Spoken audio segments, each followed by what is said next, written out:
Thank you, Attorney General Noronha. It's a pleasure to have you in our ranks, helping us out. And I want to, of course, give greetings to all of our public servants that are here today. Also welcome the superintendent, who actually is also a newbie, and we need to get together at some point, and the new U.S. Attorney as well. I think this is the first event that we're at together.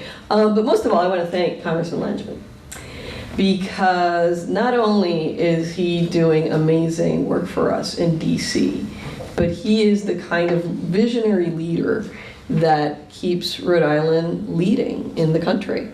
You know, I have directly benefited from his leadership, because way before anybody knew anything about voting machines or paper ballots or hanging chads, he got us the first paper ballot system with scanning. And so it's a nice combination of, yes, the efficiencies of the time, but really making sure that there was integrity in voting. And so I followed in your footsteps and have really benefited so much. And you know, I remember when you were first elected and you got on the cyber committee, and it was at a time where I was like, I had to look that up. Like, what are you, like, what? Huh? Really, for Rhode Island? But okay, fast forward. This is what a true leader is. He sees things that the rest of us don't at the time. And so this new hotline is an example of that.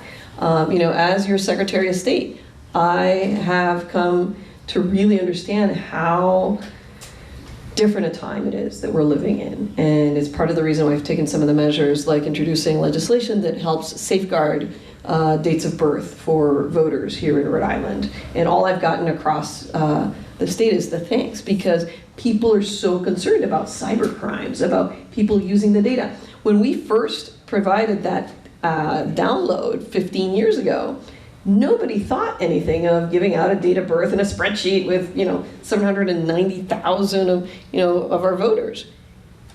But the time is very different now, and clearly we need new tools, new protections in place to make sure that we take care of Rhode Islanders. And so what we're seeing here today is an amazing marriage of, you know, the United Way and, you know, all the resources here in the community, the Cybercrime Support Network, the state police, law enforcement, all coming together with one goal. And that doesn't happen except for the leadership of the people involved. And I want to thank again our newly appointed also Executive Director of United Way, Courtney Nicolado. I want to thank, of course, Kristen Judge, for your leadership and work on this when nobody thought you could get this done. I know that feeling too.